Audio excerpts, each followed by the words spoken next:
Well, welcome. What a good thing to be the first panel in BSB's Bookathon this year in 2026. My name is Ann Faulkner, and the panelists are a group of very interesting people, award-winning authors, and I want to introduce them each briefly, and I'm going to go by alphabetically by first name. So Crin is the first one. Hi. Crin Claxton is the author of the Butch Femme vampire novel Scarlet Thirst and the supernatural detective ghost mystery series, all published by Bold Strokes Books. Her latest novel is the genderqueer fantasy adventure Across the Enchanted Border.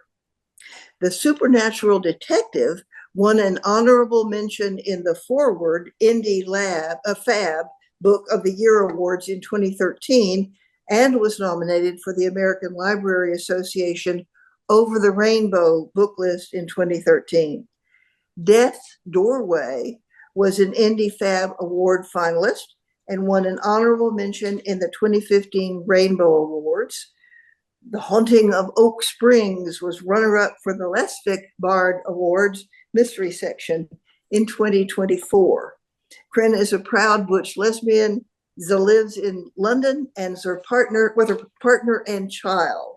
So hi, Crin, and welcome all of you all to Crin. Deb Jackson is here. She grew up barefoot and happy, swimming in farm ponds and riding rude ponies in rural Georgia. She retired from her career as a journalist, but continues her real passion, writing sultry lesbian romances laced with her trademark Southern humor and affection for dogs and horses. She has published 19 novels and one collection of short stories with Bold Strokes Books, winning 5 Golden Crown Literary Society Awards in paranormal romance and fantasy categories. She was also a finalist in the romance category of the 2014 Lambda Literary Awards. 5 of her books have also been released in audio. Her email address and that of any panelist who wishes to provide it will be found in the chat. Elena Abbott is a trans woman who uses she, her pronouns. She can normally be found sitting at her computer trying to come up with the next chapter of whatever she's working on. She firmly believes that all media can be made better by including trans characters and lesbians, the more the better. In her break times, she plays all sorts of single-player video games and watches cooking shows, hoping to learn through osmosis. Her 4th book with Bold Strokes, To Please Her, came out in May of 24. Erin Dutton is residing near Nashville, Tennessee, with her wife and a very spoiled dog. Her latest book, Traveling Toward Forever, was released in January of this year and had been inspired by a recent road trip they all took together. Renee Roman lives in New York's capital and loves the change of seasons mostly. Much like the characters in her books, Renee is rediscovering herself through living a passion-filled, adventurous life and spending time with her loves, friends, and family as often as her busy schedule allows. Well, let's do just a little bit of housekeeping. If you have a question for the panel, you can put that in the Q&A section. Chat is ongoing. You're welcome to use that and so forth. But if you have a question, that's where we'll look to find it. And we hope to have time to get to those at the end of the session. If you haven't already, set your screen to gallery so that you can see everyone on the panel all at once. That's that matrix of 3 by 3 dots that I see up in the upper right-hand corner of my screen. Well, our topic for today is an interesting one. It raises the question of whether the romance novel are unrealistic in an era of dating apps. And I asked that the panelists let me know what they were thinking about that. And none of us agrees that it's we're of one mind about this. We don't think that it has made novels unrealistic just because dating apps are around as well. But just because we're of one mind doesn't mean we have only one opinion about all these things. And I hope to get to you acquainted with some of the varieties of approach to this issue and so forth by asking questions of the panel members.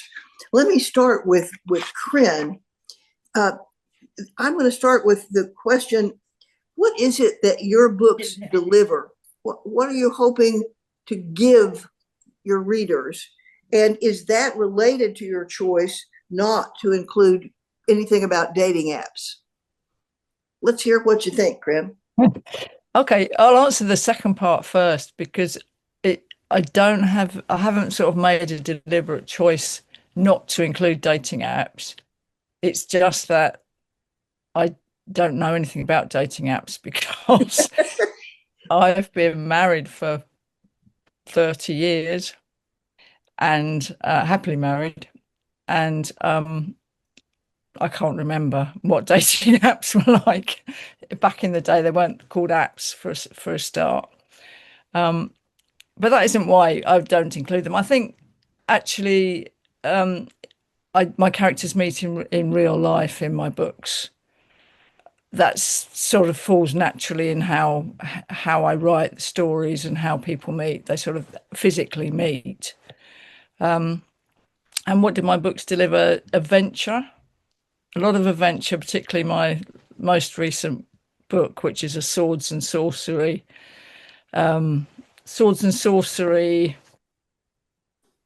genderqueer, swords and sorcery, no technology whatsoever.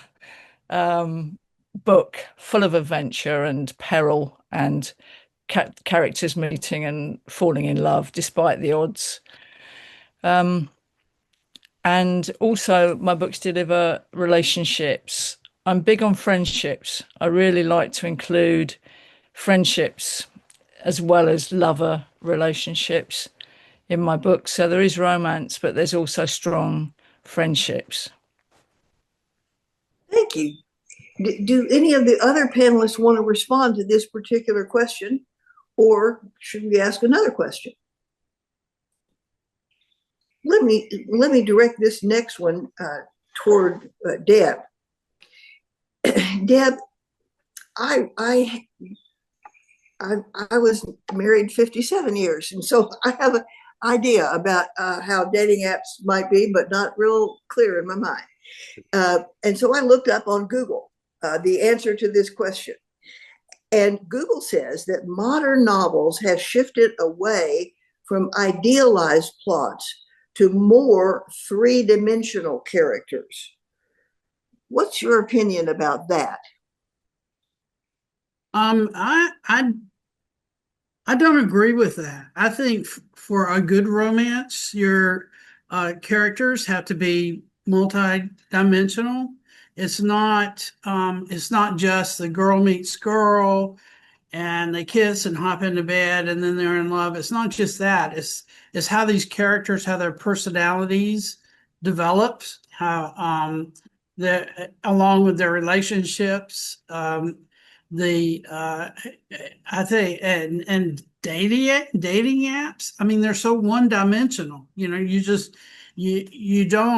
you can read what somebody's what their hobbies are, you know, what their preferences are, but that doesn't tell you anything about whether or not, if you ever met them in person, would you feel a spark? Because I have lots of friends that we have common interests, but there's not that, you know, I don't want to hop into bed with them. I love them and not that way, you know.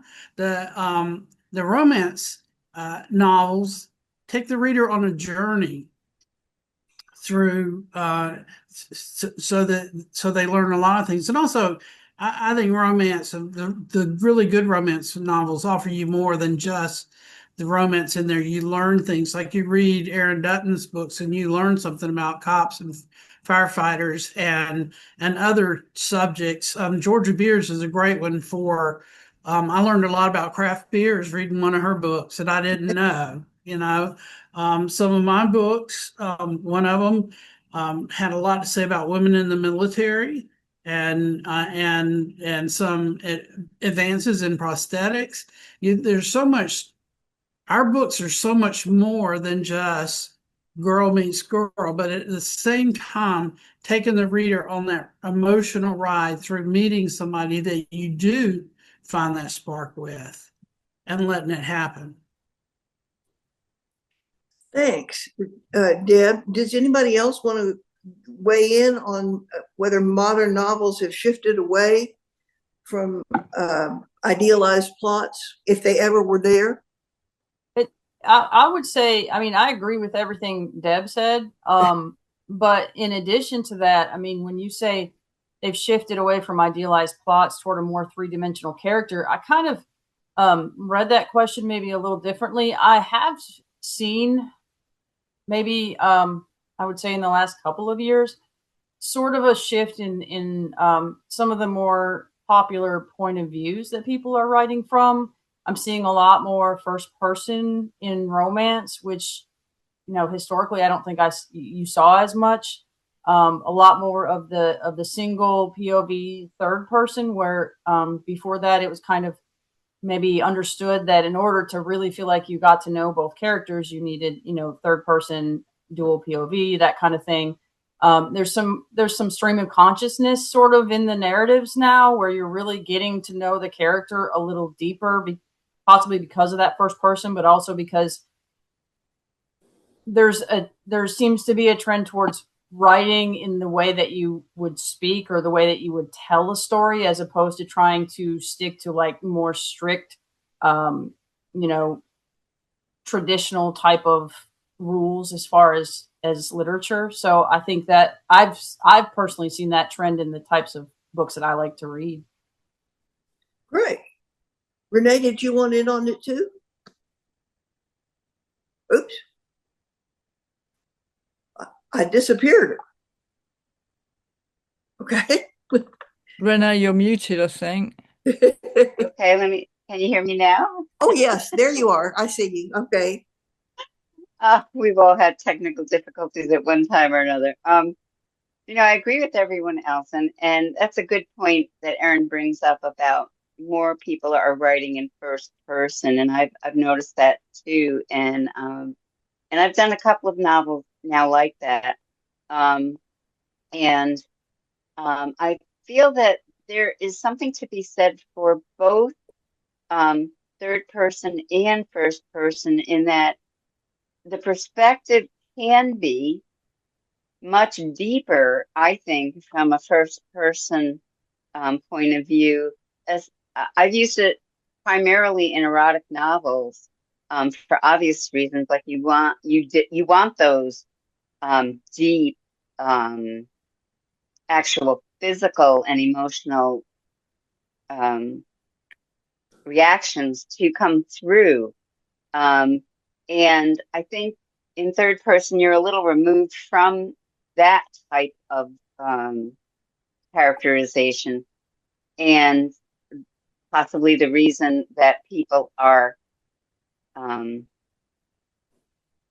bringing us to different points of view in different ways than ever before, and that characters should take on a life of their own, but also be relatable. And to do that, it depends on the book, whether it's first person or third person. If I feel that the characters can relate their own true self better in first person, that's what I use. But as far as three-dimensional, I don't think it ever went out of style. That we went, that there's in-depth and more backstory and more internal contradictions. I think they've always been there. Maybe they're just more visible now. Thanks. very interesting analysis. Elena, I want to direct a question to you. Where along the continuum from escapism to practicality, and that's kind of what the range seems to be in both romance and from romance novels to dating apps, where along that continuum would you place your writing? I would place my writing very heavy on the escapism. My latest novel, To Please Her, is definitely a story that is highly, I feel, is unlikely to happen in a practical world like what we live in. But that's kind of the point of novels sometimes. The characters, the story, the appeal of escaping an increasingly toxic world for something better. Like the way our world is kind of going right now, there's a lot of hope for escapism. I don't hear you really well, Elena, and I want to hear again. Is the volume turned up on your computer? Okay. So, would you say that again about the world we're living in right now? As a trans woman, there's a lot going on in a lot of countries in the world right now that aren't treating us very well, to put it mildly. And I think a lot of the books, especially romance novels, are a way to escape that kind of reality so we can see something hopeful, and we can sink into a world that is a lot more hopeful, or a lot more pleasing than the reality of what we are living with right now. I think that's an important point, and I appreciate your repeating it for my adult ears. No Renee, do you use any kind of apps? Is electronic thingies in your writing? Well, funny you should mention it, but yeah, technology and I have a love-hate relationship. I know they're necessary, but like, it took me 10 minutes to get in the door for this meeting, and I know I was just clicking on something wrong because that's what I do. But as far as apps appearing in my books, I may have vaguely mentioned an app here and there, but or maybe like, oh, I searched, on the internet for such and such. I'll say that in a story. But to me, the important connections are not through a screen. They're in real life. Humans are driven by connections. And I don't think that a virtual screen can ever replace a person. And so I don't include apps or the mention of them much in my books because people are exposed to technology all day, every day, in some way, shape, or form. And I think it's nice to pick up an actual book and get away from that. And hopefully the characters that I write will keep you in the book and off the screen for a bit. I'm not saying we can totally walk away from technology, but I certainly don't want to be buried in it all the time. Thank you. Erin, there's a question in the Q&A that's very much like one that I had shared with you all in advance. It says, if you've written characters who use dating apps, how did you incorporate that? And if not, and you decided to include apps, how would you do that? Where are you with including some electronica in your writing? Well, it hurts my heart to hear Renee say that she has a love-hate relationship with technology because I work in technology every day. So, but maybe that's why I haven't included it in my writing as much. my last book does actually have a character that works in the field, but I haven't included dating apps in any of my books. I don't know that I've made a conscious choice to exclude them. It just hasn't been natural to whatever story I've been inspired to write for that given book. As a reader myself, I've read some that include dating apps that I've really enjoyed. If it's done well, if it's done maybe with a little bit of humor about the fact that there can be good and bad experiences on dating apps, that I really enjoyed that because it comes across as realistic and not as a solution for, finding the one or whatever the case may be, that there can be sort of ups and downs with it. One book that I really enjoyed that kind of incorporated a dating app as a peripheral part of the story is Georgia Beer's book, Starting from Scratch. There's a very natural relationship that's developing, and yet the two characters also just happen to find each other on an app as well. And I really like the way that she incorporated that as not the only connection the characters had, but as one connection. Interesting. I forgot to tell you anything about myself, and that's partly because I'm a new writer. Shelley Thrasher and I co-authored a book called The Nursing Home Hoax, which is written as if two women who are in their 80s, as Shelley and I are, had decided to be grown-up Nancy Drews and to solve mysteries that were not very bloody or awkward or whatever. And so we had a mystery set in a nursing home, and it did involve the misuse of a loved one's voice, the simulation of a grandchild's voice to ask for money. And in doing the research for the novel, initially people were interested in what we were talking about. Now that the novel's out, nearly everybody we've met has been through that. Somebody has called them and said, your grandson is in jail, and put him on the phone and you'll know he's asking for money, and goes from there. So we didn't mean to use an app exactly, but it was, it's kind of alarming how the use of that unpleasant app, the one that adopts voices to say things you didn't intend to say, is harming elders. That's a particular interest of mine, and I think it is scary what can happen there.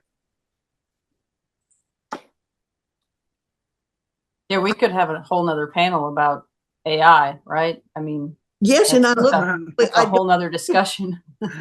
But feel free, Erin, to say anything you want to say about it, because I just think we have permission to do that. We've polished off dating apps. We can talk about them more if we want to, but we have the whole issue of technology, and especially AI. What do you think about that, Erin, about AI? I mean, you're a tech person. I absolutely hate it, but I'd like to hear how you feel about it. I maybe have Renee's love-hate relationship with AI, because I've actually been involved in creating AI apps that we're using in the 911 field actively today.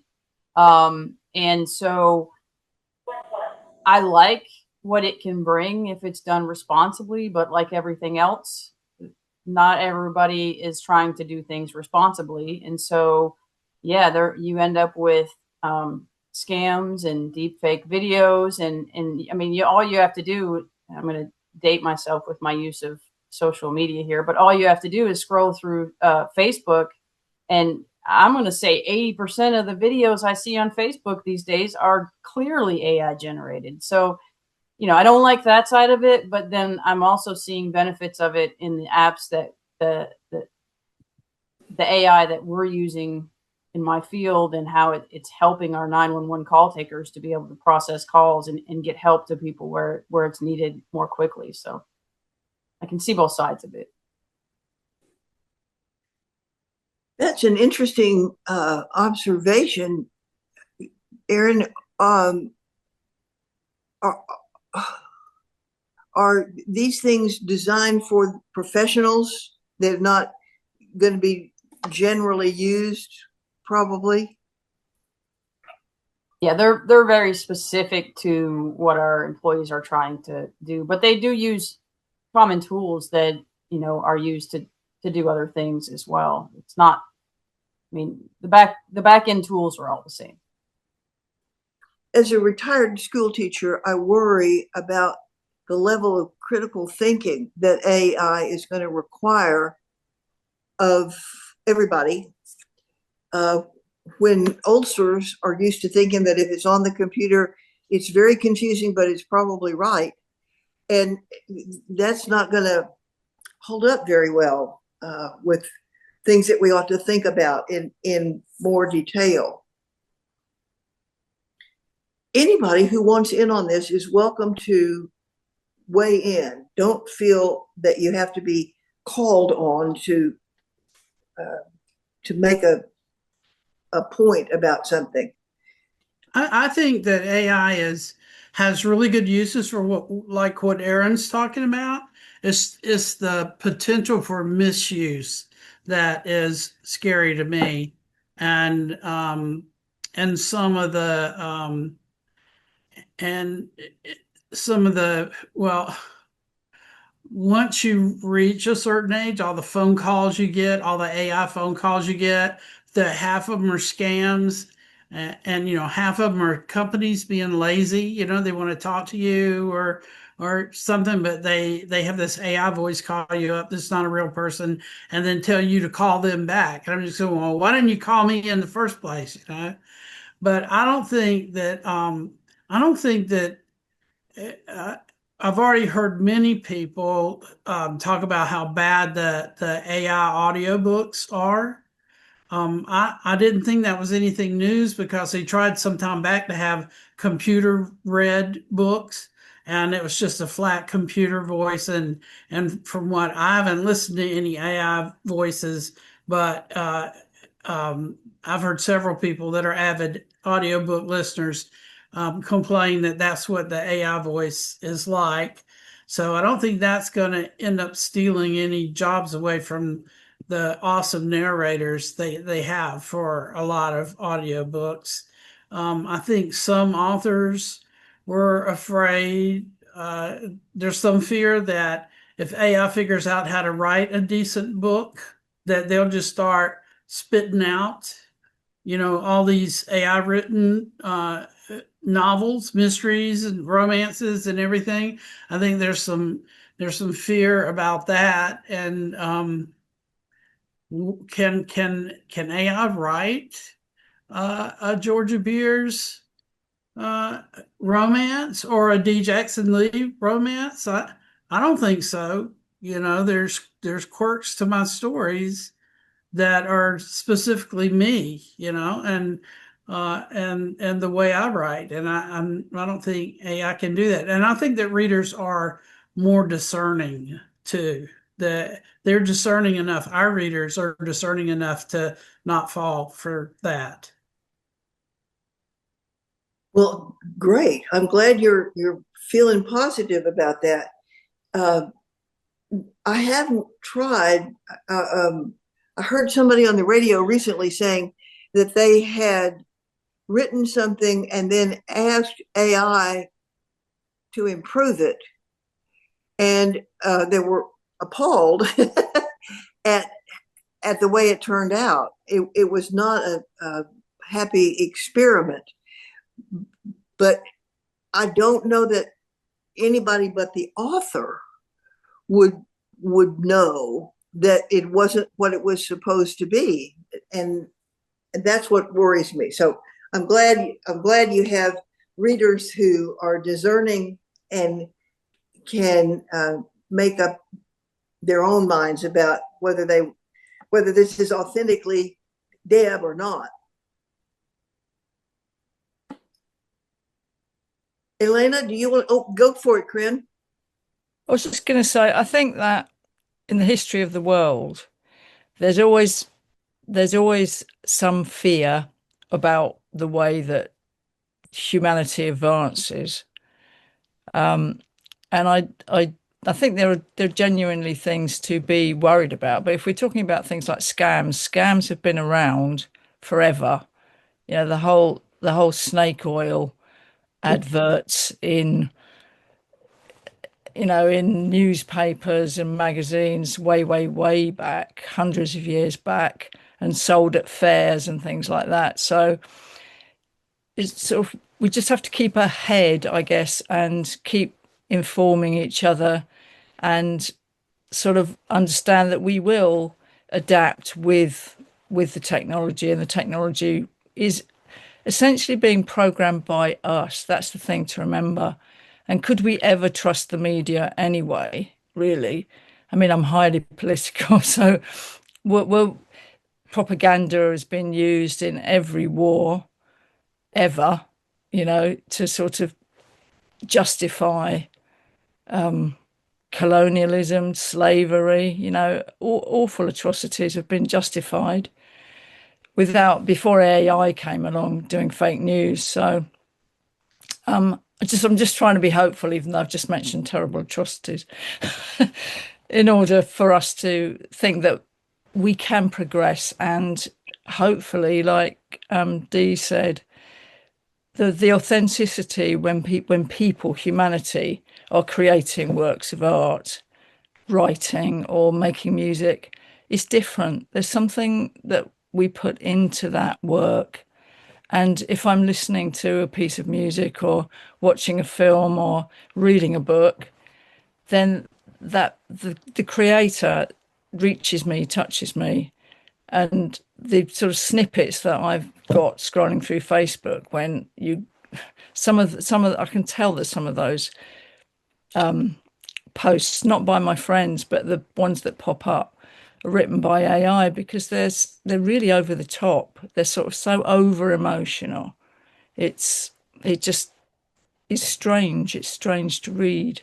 That's my experience anyway. Elena, do you have any feelings about this, or are you, while you're watching those cooking videos, are you thinking about AI at all? Yeah, I worry about AI a lot. Um, it seems that we've taken something that was promised to make life easier for certain jobs, and we're trying to make it create art for us. There's a lot of people who are using it to create art, to create books, to do writing, and it's affecting everybody in a lot of ways. Especially indie authors right now.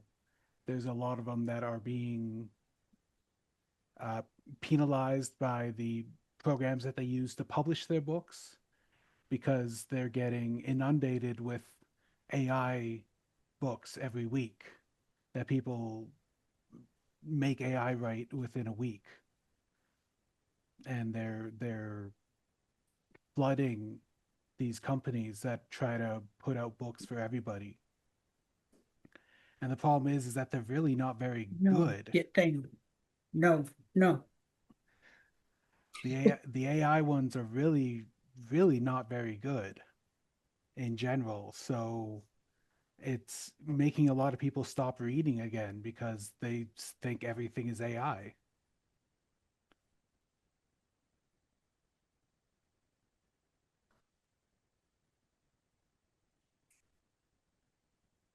I'm so disarmed by the fact that people are moving around. I don't understand why that is. Did you all feel like you were moving around? Okay. Thanks, Elena, for talking about that. Erin, do you have something hopeful to say? Something hopeful or something helpful? Hopeful or helpful, either way, whatever you'd like to talk about. I mean,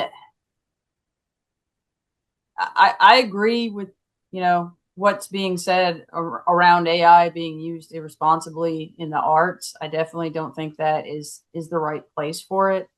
And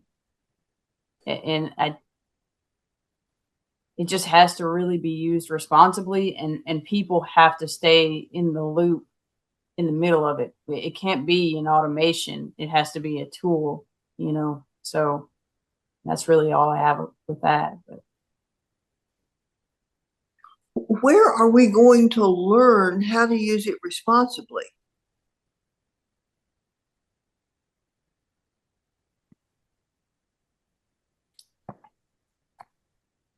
I think it's out there. I think if you're using a tool that is built, well, you know, it's got to be inherent to the people. You have to want to use it responsibly. You have to want to understand what's happening and not just trust and rely that, you know, I've entered this code and it's going to do this because I said it is. You know, you have to really do your testing and do your research and all of that. I mean, that it can get the conversation can get a lot more technical. That really strays away from writing, you know.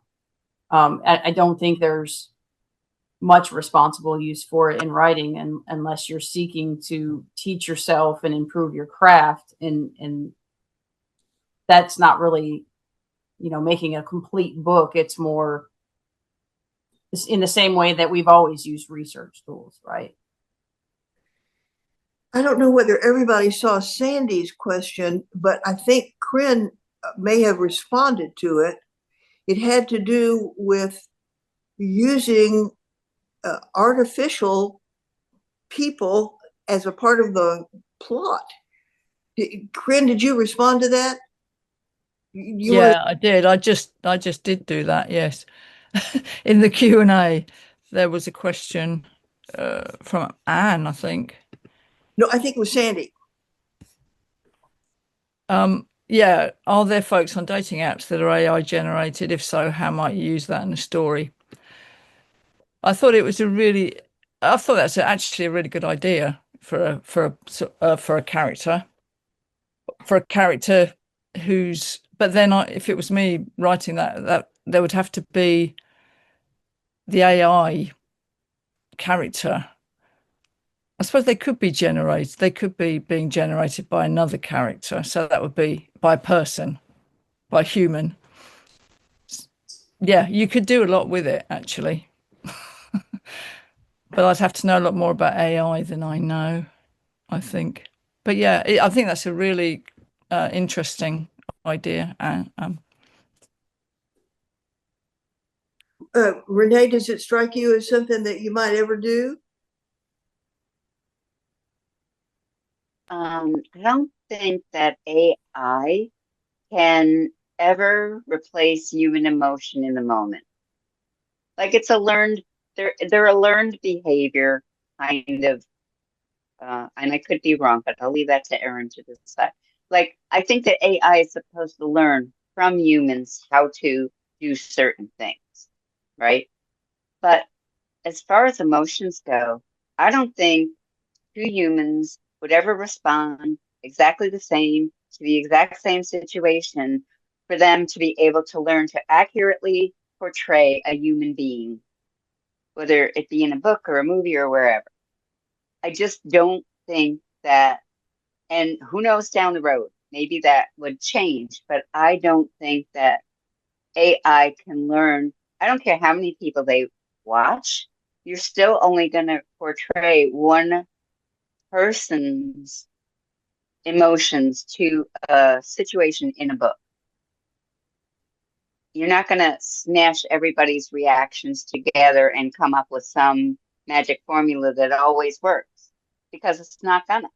We don't work that way. Humans don't work that way. We don't always respond the same to every situation.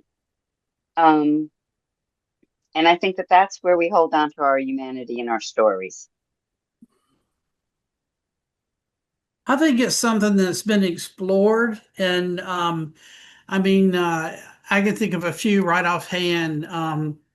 Data on Star Trek. You know, he was an android, but began to he learned and wanted to have emotions. And I don't know if you ever achieved that, but there's certainly never any love interest type emotions because we don't know what he was fully equipped with. But there was a more recent, I think it was a Netflix movie with Halle Berry in it. She was an astronaut, and her husband had android boy come to live with them who was very lifelike, and they had him come live with them so he would grow up as a real boy to learn how to act like one. Did he learn? I don't know. You know, the question of they talk about, well, they're coming up with lots more and more. For not having a better word, robots. You know, that could be household, servants, maids, butlers. Could you teach a robot to fix cars? Probably. Could you fall in love with one, knowing that what's underneath that lifelike skin that is machinery? I don't know. It's I kicked around that idea with another Bold Strokes author. One time we were brainstorming books together. VK Powell and I, we like to do that, and we talked about her writing a book that had an AI character. It was a cop story. She's a retired cop, and she usually writes those type of stories. And she'd have a detective character who got saddled with this AI robot that was supposed to learn how to be a detective from her. And but then the robot starts showing emotions but in the end, I think Vic decided that no, even if that robot could express emotions, that she couldn't see a human falling in love with the robot. So the book was never written. Well, you know, in the news, they've been talking about robotic companions, AI supported counselors, and some really horrific outcomes of those relationships. And apparently a lot of people feel that they fall in love with their friend, their counselor, whoever, whatever role that artificially generated person is. And what I was hearing a while back was that part of that grew out of the sycophancy of the programming of the robot, that it always said nice, supportive, helpful things and never complained that dinner wasn't on the table in time. And so the people who were talking about it were worried that it was going to misshape people's understanding of what authentic human relations were like by being so very pleasant and never a negative thought about anything. Well, that would make a very good book, would it? Because as we all know, there's got to be some kind of conflict to make the story move along. And if you've got somebody that agrees with you all the time, there's no there's no conflict in the novel. Well, of course, the tragedy is that what that bot was doing was agreeing that maybe suicide was a good idea. Yeah. Yeah. Really bad. Somebody say something positive and encouraging. I know many of you are trying, but it feels bleak. Really, it feels bleak right now. Can I go back to the I thought that was such an interesting question, your question about the modern novel and the whole sort of going away from a plot driven to character driven stories, and also from the bit I looked up that quote myself because I was so interested by your question that you sent, Anne.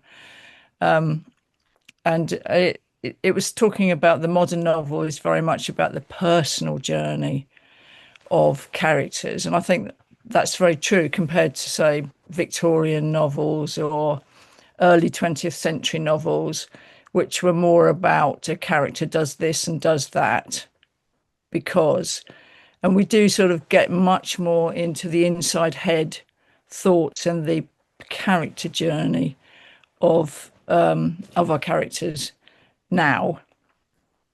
But I was thinking that actually Bold Strokes Books has the whole gambit from very fast-paced, really plot-driven novels right across the board to very personal, sort of not so fast-paced, but much more about the actual character's journey, and that's the central focus of the story.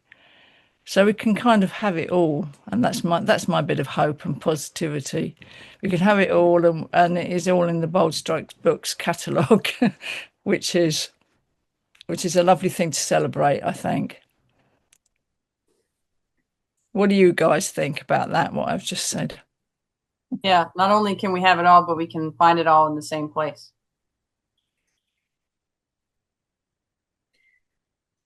Having attended the bookathon last year and planning to attend many of the sessions this year, I totally agree with you about the amazing diversity that exists within the catalog, and yet there is also, for me as a newcomer, an extremely warm and supportive attitude toward me as a newcomer and a whole range of other people.